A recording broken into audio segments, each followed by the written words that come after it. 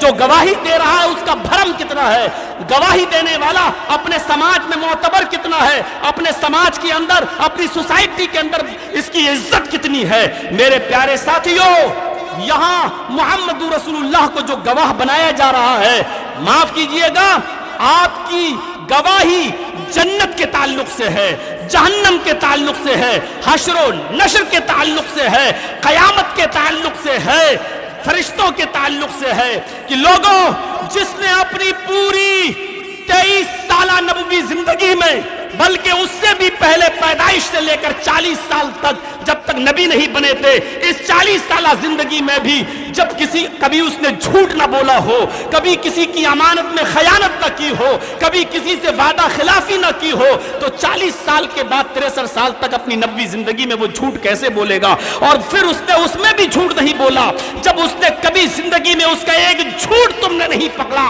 تو وہ شخص جہنم کے بارے میں جھوٹ کیسے بول سکتا ہے؟ جنت کے بارے میں جھوٹ کیسے بول سکتا ہے؟ فرشتوں کے بارے میں جھوٹ کیسے بول سکتا ہے؟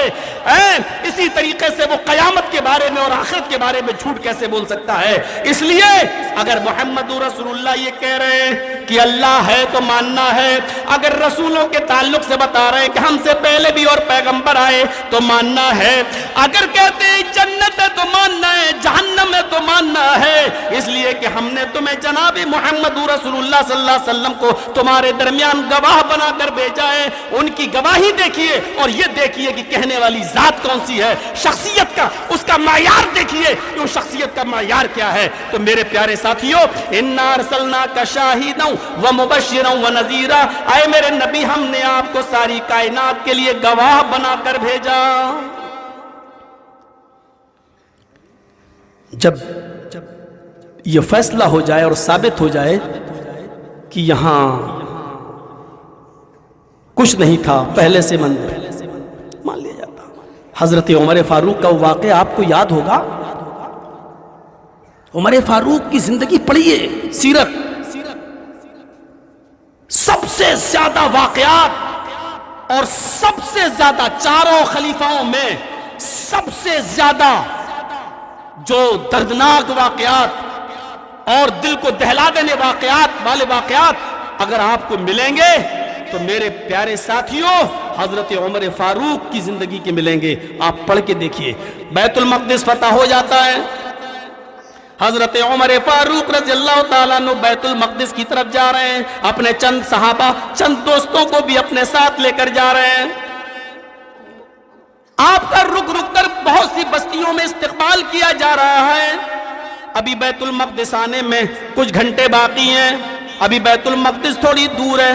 ایک عیسائیوں کی بستی سے گزر ہو رہا ہے. اور غور سے سننا، اور میڈیا والوں اگر موجود ہو تو میرے اس واقعے کو کل پیپر میں یا پرسوں کے پیپر میں ضرور لکھ دینا. اس واقعے سے تمہیں بہت سی چیزیں مل جائیں گی. موجودہ حالات میں جو مندر و مسجد کا معاملہ ہے وہ بھی آپ کے سامنے سے کلیئر ہوتا چلا جائے گا. حضرت عمر فاروق جب بیت المقدس کی طرف جا رہے ہیں اور عیسائیوں کی بستی سے گزر رہے ہیں، ابھی بیت المقدس کافی دور ہے. عیسائیوں نے آپ کا سواگت کیا، موسٹ ویلکم کیا، آپ کو کھجور کھلائے، پانی پلایا. اسی اسنا میں نماز کا ٹائم ہو جاتا ہے، ظہر کی اذان دی جاتی ہے. ایک صحابی اذان دے رہے ہیں، حی علی الصلاۃ حی علی الفلاح. عیسائی آتے ہیں، امیر المومنین اذان دے دی گئی ہے، آپ یہاں کیا جنگل میں نماز پڑھیں گے، اس زمین میں کیا نماز پڑھیں گے؟ ہماری گرجا میں کوئی مورتی نہیں ہے، ہم نے مورتیاں بھی ہٹا کر ایک جگہ رکھ دی ہے. امیر المومنین آپ ہماری گرجا میں نماز پڑھ لیجئے. حضرت عمر نے کہا اگر مورتی نہیں ہے تو ہمیں نماز پڑھنے میں کوئی حرج نہیں ہے. حضرت عمر اس گرجا کے اندر داخل ہو گئے. گرجا کو دھل دیا گیا، پانی سے صاف کر دیا گیا. عیسائیوں نے یہ کام کیا. امیر المومنین دیکھیے ہم نے گرجا کو دھل بھی دیا اور پاک و صاف بھی کر دیا ہے، اب تو آپ نماز پڑھ لیجئے. حضرت عمر فاروق نے وہیں پر چٹائیاں بچھوائیں اور نماز پڑھانے کے لیے آپ کھڑے ہو گئے. گرجا کے اندر حضرت عمر فاروق کھڑے ہو گئے، نماز پڑھانے کے لیے مصلی امامت پہ چلے گئے. آپ کے ساتھی آپ کے پیچھے کھڑے ہو گئے. صرف اقامت کہی جانے والی ہے، اللہ اکبر اللہ اکبر، اشہد ان لا الہ الا اللہ واشہد ان محمد رسول اللہ، حی علی الصلاۃ حی علی الفلاح، قد قامت الصلاۃ قد قامت الصلاۃ، اللہ اکبر لا الہ الا اللہ. اقامت کہہ دی گئی ہے. حضرت عمر فاروق نے یہ بھی کہہ دیا صفیں درست کر لو. پھر جیسی قبلے کی طرف چہرہ کرتے ہیں اللہ اکبر کہنے والے ہیں، اچانک ان کے مائنڈ میں ان کے ذہن میں کوئی خیال آیا. انہوں نے کہا یہ چٹائیاں اٹھاؤ. آئے میرے ساتھیوں یہ چٹائیاں اٹھاؤ اور باہر نکلو. وہ چٹائیاں لے کر باہر نکل آئے. باہر چٹائیاں بچھا دی گئی، جنگل میں چٹائیاں بچھا دی گئی. حضرت عمر فاروق نے بھی اپنا مسلح جنگل میں باہر گرجا کے باہر بچھایا اور وہیں پر آپ نے 2 رکعت نماز ادا کی. سفر میں تھے، 2 رکعت نماز ادا کی. 2 رکعت آپ کے صحابہ نے نماز پڑھ لی آپ کے پیچھے. عیسائی رونے لگے اور جو عیسائیوں میں مین آدمی تھا وہ آیا، کہنے لگا امیر المومنین کیا ہمارا گرجا ناپاک تھا؟ نعوذ باللہ، کیا ہمارے گرجے سے آپ کو نفرت تھی یا کیا وجہ تھی؟ ہم نے تو مورتی بھی ہٹا رکھی تھی، عیسیٰ مسیح کا ہم نے اس میں اسٹیچیو بھی نہیں رکھا تھا، آپ کے لیے ہم نے دھل بھی دیا تھا، پھر آپ نے ہمارے گرجا میں نماز کیوں نہیں پڑھی؟ یا ہم سے کوئی نفرت ہے یا ہم سے کوئی غلطی ہے یا ہمارا گرجا آپ کے مذہب کے مطابق ناپاک ہے؟ حضرت عمر نے اس عیسائی کو اپنے سینے سے لگایا، فرمایا نہیں اے میرے بھائی، تیرا گرجا ناپاک نہیں ہے اور نہ ہی میرا مذہب مجھے تیرے گرجا میں نماز پڑھنے سے روکتا ہے. میں تیرے گرجا میں نماز پڑھنے کا پڑھ سکتا تھا، میں اپنے ساتھیوں کو اپنے پیچھے نماز پڑھنے کا حکم دے سکتا تھا. تیرے گرجے میں میری نماز ہو جاتی، کوئی رکاوٹ نہیں تھی، لیکن میرے ذہن میں یہ خیال آیا، نماز پڑھاتے وقت پڑھانے سے پہلے یہ خیال آیا کہ آئے عمر تیرے انتقال کے بعد اس گرجا پر مسلمان مسجد کا دعویٰ نہ ٹھوک دیں، یہ نہ کہہ بیٹھے کہ اس گرجا میں تو عمر نے نماز پڑھی تھی، یہاں پہلے مسجد تھی، بعد میں آنے والے لوگ جب شاہانہ حکومت مسلمانوں کی آ جائے تو کہیں وہ تمہاری گرجے کو گرا نہ دیں اور وہاں پر تمہاری گرجے کو گرا کر اپنی مسجد نہ بنا لیں۔ حضرت عمر کو ڈر لگا ایک وقت کی نماز پڑھنے کے بعد کہیں مسلمان تیری گرجا پر مسجد ہونے کا دعویٰ نہ ٹھوک دیں، اس ڈر سے میں نے تیرے گرجا میں نماز نہیں پڑھی۔ میڈیا والوں، کعبے کے رب کی قسم کھا کے کہتا ہوں، جس مسجد کو اگر مندر توڑ کے بنایا جائے، کعبے کے رب کی قسم اس مسجد میں ایک نہیں 1,00,000 رکعتیں پڑھ ڈالو، سب تمہارے منہ پہ مار دی جائیں گی۔ اسلام اس بات کو جائز ہی قرار نہیں دیتا کہ کسی مندر کو توڑ کر، کسی گرجا کو توڑ کر، ارے کسی گرجا تو چھوڑو، کوئی مندر تو چھوڑو، اگر کسی بھی مجبور و بے بس انسان کی زمین پر قبضہ کر کے بھی اگر اس پر مسجد بنا دی جائے تو اس مسجد میں بھی نماز نہیں ہوتی۔ مسجد پاک صاف جگہ چاہتی ہے۔ حضرت عمر فاروق نے اس گرجا میں اس لیے نماز نہیں پڑھی تاکہ بعد میں آنے والے مسلمان اس کے گرجا پر کہیں مسجد کا دعویٰ نہ ٹھوک دے اور اس کے گرجا کو گرا کر مسجد نہ بنا لے۔ یہ تھا حضرت عمر فاروق کا شاہانہ کردار۔ میرے بھائیوں، پہلے اس طرف بھی پڑھنا چاہیے تھا، اسٹڈی کرو، مطالعہ کرو، اس کے بعد کوئی قدم آگے بڑھاؤ۔ یہ تو ایک وہ ضمنی بات تھی جو میری آ گئی۔ ہم دیکھیں، یا ایھا النبی انا ارسلناک شاہدا ومبشرا ونذیرا، یہ گواہ جس کی گواہی اللہ کے تعلق سے، رسولوں کے تعلق سے، اپنے سے پہلے آنے والی کتاب تورات و زبور انجیل، صحف اولین کے تعلق سے جو گواہی دی ہے، جب وہ اپنی 63 سالہ زندگی میں کبھی جھوٹ نہیں بولا تو اس میں بھی کیا جھوٹ بولے گا؟ اس لیے ہم نے آپ کو گواہ بنا کر بھیجا۔ ایک تو یہ دیکھو کہ جنت کی گواہی، اللہ کی گواہی، رسولوں کی گواہی، تورات و زبور اور انجیل کے بھی اسلامی کتاب ہونے کی گواہی، قیامت کی گواہی، فرشتوں کی گواہی کون دے رہا ہے؟ شخصیت دیکھو کون ہے، اس کا معیار دیکھو کون ہے۔ اس کا معیار وہ ہے کہ جب وہ بولتا ہے تو ابو جہل بھی کہتا ہے کہ ہم محمد کو جھوٹا نہیں کہتے، لیکن محمد جو بات پیش کرتا ہے اس پر ہمارا دل نہیں جلتا۔ یہ ہے اس کی گواہی کا معیار۔ اس کی گواہی کا معیار یہ ہے کہ ایک اللہ کی طرف بلانے سے پہلے کوئی صفا پر چڑھ گئے، ایک اللہ کی طرف دعوت دینے کے لیے آپ نے اپنے ارد گرد تمام لوگوں کو جب جمع کر لیا، سمجھ گئے لوگ کی کوئی خاص بات ہے، محمد رسول اللہ صلی اللہ علیہ وسلم اس موقع پر اپنے بارے میں لوگوں سے پوچھتے ہیں، اے لوگوں تم نے ہماری زندگی پر نظر ڈالی ہے، تم نے ہماری 40 سالہ زندگی دیکھی ہے، اب میں 40 سال کا ہو چکا ہوں، اے لوگوں تم نے میری 40 سالہ زندگی پر نظر ڈالی ہے، اے لوگوں مجھے یہ بتاؤ، اس پہاڑی پر چڑھنے کے بعد میں نیچے جھانک کر دیکھتا ہوں ایک کھائی ہے، ایک گہری کھائی ہے، اگر میں تم سے یہ کہوں اس کھائی کے اندر، اس گفا کے اندر ایک لشکر جرار، ایک حملہ کرنے والا لشکر چھپا ہوا ہے، تم رات میں سو گے یہ تمہاری بستی پر حملہ کر دے گا، آئے میرے ساتھیوں، آئے پہاڑی کے نیچے جمع ہونے والے لوگوں، کوئی لشکر ہے نہیں، کوئی لشکر اس میں ہے نہیں، لیکن اگر میں یہ کہوں کہ ایک لشکر چھپا ہوا ہے، دیکھو کوئی لشکر ہے نہیں، لیکن اگر میں یہ کہوں کہ اس پہاڑی کے نیچے ایک لشکر چھپا ہے جو تم پر حملہ کرنے والا ہے، تو بتاؤ تم میری بات کا یقین کرو گے یا نہیں کرو گے؟ کہا ہاں اے محمد اس وقت آپ رسول اللہ، لوگ آپ کو نہیں جانتے تھے، کہنے لگے اے محمد ابن عبداللہ ہم تو فوراً آپ کی بات کا یقین کر لیں گے، لشکر ہو یا نہ ہو، لیکن آپ اگر کہہ رہے ہیں کہ ایک لشکر چھپا ہے تو ہم آپ کی بات کا یقین کر لیں گے اور اس لشکر سے بچنے کے انتظام کرنا شروع کر دیں گے۔ آپ نے پوچھا اے کوئی سبق کی، اے اس پہاڑی کے نیچے جمع ہونے والے لوگوں، میری بات پر اتنا بھروسہ کیوں، میری بات پر اتنا اعتبار کیوں؟ ان لوگوں کا جواب تھا قالوا ما جربنا الا صدقا، اے محمد ہم نے آپ کی 40 سالہ زندگی میں آپ کو کبھی جھوٹ بولتے ہوئے نہیں دیکھا، کبھی ہم نے آپ کو جھوٹ بولتے ہوئے نہیں دیکھا۔ جب آپ 40 سالہ زندگی میں جھوٹ نہیں بولے تو آج کیسے جھوٹ بولیں گے؟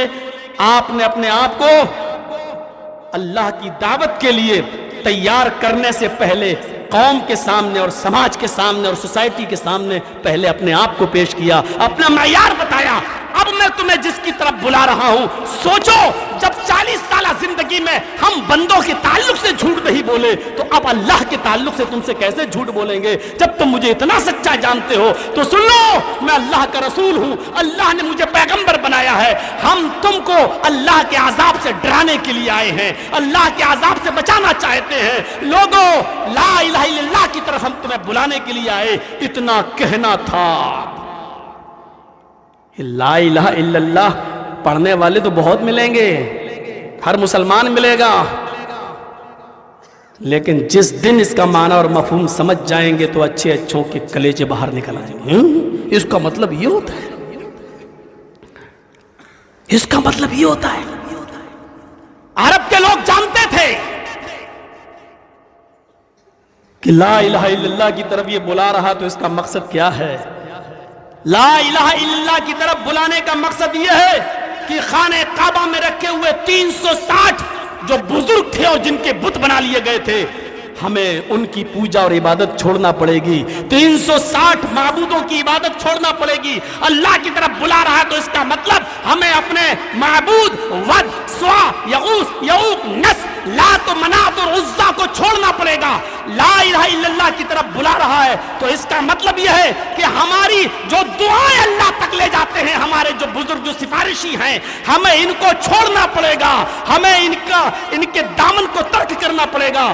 یہ سب وہ جانتے تھے، اسی لیے انہوں نے محمد رسول اللہ کی اس آواز پر اپنا سر جھکا لیا۔ اب جھوٹا تو کہہ نہیں سکتے کیونکہ سچائی کا اعتراف تو ابھی کیا ہے۔ کوئی نہیں ملا، کھسیانی بلی کھمبا نوچے، کوئی نہیں ملا تو کہتے نا اس گھر کو آگ لگ گئی گھر کے چراغ سے۔ سب سے پہلے اٹھا تو کون اٹھا؟ ابو لہب، گھر کا آدمی۔ مخالفت گھر سے ہوتی ہے۔ ابھی 5 ایکڑ زمین ملی نہیں ہے، کتے پہلے پہنچ گئے ہڈی لینے کے لیے۔ یہ سٹیک مثال ہے، سٹیک سچی مثال ہے۔ ادھر بھی مخالفت گھر سے ہوئی، ادھر بھی مخالفت گھر سے ہوئی۔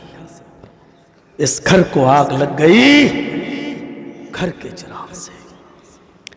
میرے پیارے ساتھیوں ذرا تصور کرو، محمد رسول اللہ صلی اللہ علیہ وسلم کے بارے میں جو سب سے بڑا جملہ بولا گیا وہ کیا تھا؟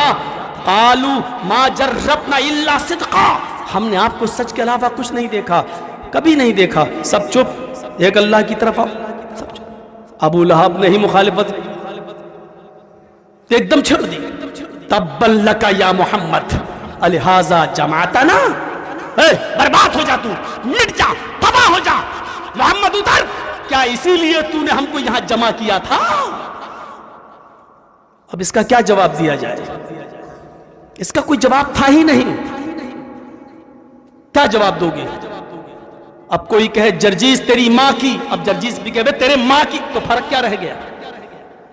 محمد رسول اللہ پہاڑی سے نیچے اترے، اپنے گھر چلے گئے، کیونکہ اس کا کوئی جواب نہیں تھا۔